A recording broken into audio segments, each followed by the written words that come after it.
جب آپ یہ کہہ دیتے ہیں نا کہ کوئی نہیں ہے خدا سوائے اللہ، بلکہ آپ سارے بت توڑ دیتے ہیں جو آپ کے اندر رکاوٹ بنے ہوتے ہیں اوپر جانے کے۔ نفس کا بت سب سے بڑا بت تو جی خوف کا بت ہے، اور مجھے تو obviously انہوں نے گرفتار کرنا ہے تو کر لیں گرفتار، لیکن اس کا امپیکٹ لیا گیا ہے، بڑا سیریس قسم کا افیکٹ ہوا ہے، اور اس کی وجہ سے عمران ریاض خان کا میڈیا ٹرائل کرنے کا فیصلہ کیا گیا ہے، میرے ذرائع مجھے بتاتے ہیں۔ اور یہ میں نے آپ سے کہا تھا نا 29 تاریخ کا بس انتظار کیجئے، اور اس کے بعد پھر آپ دیکھیے کہ کیسے ڈربے کھل جاتے ہیں سارے اندر۔ ہلو دوستو، میں ہوں رضوان اور آپ دیکھ رہے ہیں جان جہان پاکستان۔ دوستو، عمران خان نے ایک بات کی اور بہت بار کی کہ میں نے ایک خوف کا بت توڑنا ہے، اور عوام کو بھی تلقین کی کہ وہ خوف کا بت توڑیں، اپنے اندر سے خوف کو ختم کریں۔ جب آپ خوف کو ختم کریں گے تو آپ آزاد ہو جائیں گے۔ اور بہت سے پی ڈی ایم اور لفافہ صحافیوں نے مذاق اڑایا عمران خان کا، اور اس پہ تانے کسے کہ عمران خان ہر بات پہ شرک کو لے کے آ جاتا ہے اور اسلام کو استعمال کرتا ہے، مذہبی کارڈ کھیلتا ہے۔ لیکن یہ بات صرف عمران خان نے نہیں کی، یہ بات اولیاء اللہ نے کی، یہ بات انبیاء نے کی، حتیٰ کہ یہ بات اللہ پاک نے بھی اپنے قرآن مجید میں کی کہ الا ان اولیاء اللہ لا خوف علیہم ولا ھم یحزنون۔ تو اب بہت سے لفافہ صحافی اور بڑے لوگ باتیں کریں گے پٹواری ٹائپ کہ میں عمران خان کو ولی کہہ رہا ہوں، ایسی بات نہیں ہے۔ اللہ پاک نے قرآن مجید میں فرمایا کہ جو اولیاء اللہ ہیں ان کو خوف بھی نہیں ہوتا اور نہ ہی وہ غمزدہ ہوتے ہیں۔ میں یہ نہیں کہتا کہ عمران خان بہت ولی اللہ ہے، یہ ایسی ویسی بات نہیں کروں گا، لیکن کم از کم عمران خان نے اولیاء اللہ کی ایک صفت کو تو اپنایا، اور وہ لوگوں کو کہہ رہا ہے کہ بھائی خوف کا بت توڑو۔ جب خوف کا بت توڑو گے تو آپ یقیناً کامیاب ہو جاؤ گے۔ عمران خان کی وہ کلپ سنیے، پھر اس پہ تبصرہ کرتے ہیں۔ جب آپ یہ کہہ دیتے ہیں نا کہ کوئی نہیں ہے خدا سوائے اللہ کے، بلکہ آپ سارے بت توڑ دیتے ہیں جو آپ کے اندر رکاوٹ بنے ہوتے ہیں اوپر جانے کے۔ نفس کا بت، سب بت ٹوٹتے سب سے بڑا بت تو جی خوف کا بت ہے، ہیں۔ یہ سب سے بڑا بت ہے۔ میں آپ کو بتاؤں، میں نے آج تک ایک کھلاڑی کامیاب ہوتا ہی نہیں دیکھا جب تک وہ اپنے خوف کے اوپر قابو نہیں پاتا تھا۔ خوف ہارنے کا، خوف گیند لگنے کا، ہم میں ذلیل نہ ہو جاؤں، یہ خوف ہیں سارے، یہ روکتے ہیں انسان کی پرواز کو، جو کہ لا الہ الا اللہ ختم کر دیتا ہے۔ دوسری چیز، یہ جو ہمارے میں موت کا ڈر ہے، میں جب سے آؤں پولیٹکس میں کئی دفعہ لوگوں نے کہا جی آپ کی یہ جان کو خطرہ ہے، کیونکہ الطاف حسین، پہلی دفعہ میں نے الطاف حسین کو للکارا، کوئی نہیں اس ملک میں للکارتا تھا اس کو، سب نے کہا جی اب آپ کا اپنا دھیان رکھیں، وہ تھریٹس بھی آئیں، لیکن لا الہ الا اللہ آپ کا یہ خوف دور کرتا ہے کہ جب آپ نے اللہ کے سامنے بیعت کر لی اور کوئی خدا نہیں، اور جب اس نے کہا کہ میرے پاس ہے ٹائم اوپر جانے کا، کوئی اور نہیں کر سکتا، آپ اور آزاد ہو جاتے ہیں۔ جو اقبال کا شاہین ہے نا جی، وہ ایک آزاد ہوتا ہے ان سے۔ ساری اقبال کی جو کوشش تھی وہ سوئے ہوئے غلام مسلمانوں کو آزاد کرنا، ساری اس کی، اگر آپ اس کی پوئٹری خود ہی، ساری خودداری، سب کچھ اس کے اندر وہ ہمیں جگانا چاہتا تھا۔ جو اس وقت مجھے جو سب سے بڑا مسئلہ ہے کہ ہمارے ملک کو نا مختلف بتوں نے غلام بنایا جی، ہوا ہے۔ مٹیریلسٹک ورلڈ کا جو ہوتا ہے صاحب، مختلف بت ہے نا جی، سب سے بڑا ہے جی خوف ہے، وہ طاقتور ہے، وہ آپ کو مار دیں گے آپ کو۔ مجھے انہوں نے کہا جی آپ نے نہیں جانا ادھر، آپ کی زندگی خطرے میں، وہ میری اپنی پارٹی گھبرائی ہوئی کہ جی آپ کو مار دیں گے، کیونکہ وہ لوگ ابھی بھی بیٹھے ہیں، اور وہ ابھی بھی بیٹھے ہیں جنہوں نے میرے پر مجھے پر یہ کروایا، وہ ابھی بھی پاور میں بیٹھے ہیں، سو سارے ڈرے ہوئے تھے۔ تو نمبر 1 یہ ہے جی، اور دوسرا جو خوف ہے نا جو میرے خیال میں کہ رسک ہے جی، میری روزی چلی جائے گی، میں جی وہ پولیس والا ظلم کرتا ہے لوگوں پہ، غلط آرڈرز اوبے کرتا ہے، ایف آئی آر نہیں کاٹتا، میری جی روزی چلی جائے گی، یا میں یہ بھی کہ آپ رائے حق سے ہٹ رہے ہیں ٹھیک، صرف اس لیے کسی خوف کی وجہ سے۔ میرے خیال میں وہ بت پرستی، جو میں اپنی قوم کی جو رکاوٹ ہے نا، وہ ہے ہمارے نچلے طبقے کا خوف نہیں، جو اوپر صاحب اقتدار بیٹھے ہوئے ہیں، ان کا جو خوف ہے نا کہ جی وہ سپر پاور ہے، کیا کہہ دیا عمران خان آپ نے، مجھے کہتے جی، یعنی میں ان کو کہہ رہا ہوں کہ میں کبھی نہیں کہتا امریکہ سے لڑائی کرو، میں کبھی نہیں کہتا کہ ان سے دوستی نہیں ہونی چاہیے کیونکہ طاقتور ملک، لیکن ایک کوئی انسان کی خودداری ہوتی ہے، کوئی قوم کے اندر کوئی غیرت ہوتی ہے۔ آپ ان کے سامنے جا کے لیٹے ہوئے ہیں، ان کے چھوٹے سے آفیشلز کے سامنے ان کے پیروں میں گرے ہوئے ہیں، مجھے اس سے گھن آتی ہے، مجھے یعنی ہمارے ملک کو ذلیل کرتے ہیں۔ یہ جو شہباز شریف حرکتیں کر رہا ہے، ساری ادھر ادھر بھاگا پھر ہے، ہر جگہ لوگوں کو ذلیل کر رہا ہے، ہمیں جی پیسے نہیں مانگنے آئے لیکن مجبور ہیں ہم۔ یہ جب آپ کی جو لیڈرشپ ہے نا جی، وہ قوم کو کھڑا کرتی ہے۔ یا سارے ہیں یا پیسے کے غلام ہیں، یا وہ ڈرتے کسی وجہ سے. تو ہمارا جو بدقسمتی ہے نا جی, صحیح قائد اعظم کے بعد لیڈرشپ آئی نہیں پاکستان میں جو قوم کو خوددار بنا سکتی, کھڑا کر سکتی. عمران خان کے مطابق خوف کا وہ بت ہے جو سب سے خطرناک ہے, کیونکہ خوف کا بت جو ہوتا ہے وہ انسان کو ڈراتا ہے. انسان سوچتا ہے کہ شاید مجھے جانی یا مالی نقصان ہوگا, اس وجہ سے انسان خوف کے بت کو لے کے بہت سے ناجائز کام کرنا شروع کر دیتا ہے. تو عمران خان کا کہنا تھا کہ خوف کا جب بت توڑو گے تو آپ کو اللہ کے علاوہ کسی سے ڈر نہیں لگے گا. جب آپ کو اللہ کے علاوہ کسی سے ڈر نہیں لگے گا تو یقیناً آپ کسی سے نہیں ڈریں گے اور آپ حق کی بات کریں گے اور آپ ہر جائز کام کریں گے. ناجائز کام کے آگے یا ناجائز کسی بھی شرط کے آگے سر نہیں جھکائیں گے. اور یہ بہت بڑی بات ہے. بہت سے جتنے بھی انبیاء گزرے, جتنے اللہ کے ولی گزرے, ان میں یہ ایک بات ضرور تھی کہ وہ خوف کسی سے نہیں کھاتے تھے. حضرت ابراہیم نے خوف نہیں کھایا, نبی پاک نے خوف نہیں کھایا, صحابہ کرام نے اللہ کے علاوہ کسی کا خوف نہیں کھایا, اور نہ ہی انبیاء نے کھایا, نہ ہی اولیاء اللہ نے کھایا, نہ ہی آج کے جو اچھے لوگ ہیں انہوں نے خوف کا کوئی ایسا ڈر رکھا اپنے اندر کہ کوئی فلاں بندہ مجھے مار دے گا, فلاں بندہ مجھے یہ نقصان پہنچا دے گا. تو جب آپ کسی اللہ کے علاوہ کسی سے نہیں ڈرتے تو یقیناً آپ کامیاب ہو جاتے ہیں اور آپ حق کا ساتھ دیتے ہیں. اچھا, دوسرے نمبر پہ ایک اور چیز ہے کہ آج کل پی ڈی ایم والے جو ہیں وہ بہت سے ہتھ کنڈے استعمال کر رہے ہیں. بہت سے صحافیوں کو مطلب ان کی کریکٹر اسیسینیشن کرنے کے چکر میں اور ان پہ مقدمات بنانے کی کوشش کر رہے ہیں. نہ صرف صحافیوں کو بلکہ عمران خان کے گرد بھی جو گھیرا ہے وہ تنگ کیا جا رہا ہے. عمران خان کے خلاف مقدمے بنائے جا رہے ہیں اور یہ بھی کہا جا رہا ہے کہ اب بہت سے جو بیوروکریسی ہے اس کو استعمال کیا جائے گا پی ڈی ایم کی طرف سے تاکہ عمران خان کے گرد جو ہے گھیرا تنگ کیا جائے. اس پہ مقدمات بنائے جائیں گے اور سائفر کے سلسلے میں ان کو بلایا جائے گا اور اس سلسلے میں ان سے جو ہے نا ان کو اس کیس میں پھنسایا جائے گا. اس کے علاوہ عمران ریاض خان نے ایک بات کہی کہ ایف آئی اے جو ہے وہ مجھے گرفتار کرے گی یا اس کے علاوہ اور بھی جو حق پہ چلنے والے صحافی ہیں ان پہ مقدمات بنا کے ان کو گرفتار کر سکتی ہے. اور پی ڈی ایم یہ دکھایا جا رہا ہے پی ڈی ایم کی طرف سے کہ شاید یہ جو نیو اسٹیبلشمنٹ ہے, نیو آرمی چیف ہے, ان کی طرف سے یہ ایکشن ہوگا. لیکن عمران ریاض خان کا کہنا تھا کہ یہ ان کی طرف سے نہیں ہوگا. پہلے ان کی کلپ سنیے. پلان یہ کیا گیا ہے کہ ایف آئی اے کو استعمال کرتے ہوئے اور وفاقی حکومت کے وسائل کو استعمال کرتے ہوئے چند صحافیوں کو جو ناپسندیدہ ہے, جن کی باتیں پسند نہیں آتی, اور چند پولیٹیشنز کو گرفتار کیا جائے گا اور ان کو تاثر یہ دیا جائے گا کہ جیسے اس گرفتاری کے پیچھے دوبارہ سے ملٹری اسٹیبلشمنٹ ہے. اب یہ جو باقیات ہیں نا جو بچی ہوئی ہیں ان کا اور حکومت کا ایجنڈا اور پلان ہے. اس کے لیے لاہور میں تیار کیا گیا ایف آئی اے کو اور اسلام آباد سے مبینہ طور پہ یہ احکامات جاری کیے گئے ہیں اور آنے والے دنوں میں پلان کیا جا رہا ہے کہ کچھ لوگوں کو گرفتار کر کے یہ تاثر دیا جائے کہ جو نئی ملٹری اسٹیبلشمنٹ ہے وہ بھی اسی روش پہ چل رہی ہے جس پہ جنرل قمر جاوید باجوہ کی ملٹری اسٹیبلشمنٹ چل رہی تھی. اور پھر کچھ فیک اکاؤنٹس تیار کیے گئے ہیں.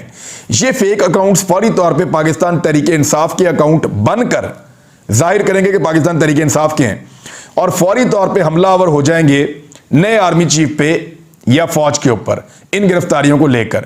تو پاکستان تحریک انصاف کے جو فالوورز ہیں وہ اس ٹرینڈ کے پیچھے چلیں گے اور اس کے بعد فوج اور پاکستان تحریک انصاف کے درمیان خلیج پیدا کرنے کی کوشش کی جائے گی یا نئی ملٹری اسٹیبلشمنٹ کے ساتھ بھی عمران خان صاحب کے ایک بہت بڑے کراؤڈ کو یا عام پاکستانیوں کو لڑانے کی کوشش کی جائے گی. یہ ہے جی پوری سازش جس کو تیار کیا گیا ہے. اور کس کس کو گرفتار کرنا ہے میں آپ کو بتا دیتا ہوں. عارف حمید بھٹی صاحب کا بھی نام ہے, مبینہ طور پہ ان کو بھی گرفتار کیا جا سکتا ہے جو مجھے بتایا گیا ہے. اور مجھے تو آبویسلی انہوں نے گرفتار کرنا ہے تو کر لیں گرفتار, مرضی ہے آپ کی. اور بھی بہت کچھ آپ نے کر کے دیکھا ہے, یہ بھی آپ کر کے دیکھ لیں. لیکن اس مرتبہ میں کلیئرلی آپ کو کہہ رہا ہوں کہ اگر گرفتار کیا بھی گیا تو جب تک کنفرم نہ ہو تب تک بالکل غیر ضروری ہوگا کسی بھی پروپیگنڈے کا حصہ بننا. عام پاکستانیوں سے میری گزارش ہے کسی پروپیگنڈے کا حصہ نہ بنے اور یہ بڑی چالاکی اور ہوشیاری کے ساتھ آپ کی پارٹی کے لیڈر کو یا پاکستان کی عوام کو پاکستان کے ایک مقبول ترین ادارے کے سامنے لا کر کھڑا کرنا چاہتے ہیں. بہرحال اس پہ آپ کو سب کو ہوشیار رہنا ہے پورے پاکستان کو کہ اگر گرفتار کیا بھی جائے لوگوں کو اور ان کے ساتھ ٹارچر بھی کیا جائے, کچھ بھی کیا جائے, تو اس کو اس وقت تک جب تک کہ کنفرم نہ ہو کوئی ایسی لائن فالو نہیں کرنی چاہیے جو لڑوانے کی کوشش ہو. اور میری گزارش ہے نئی اسٹیبلشمنٹ سے گو کہ بہت نئے آئے ہیں وہ کوشش کریں کہ دوسرے اداروں کو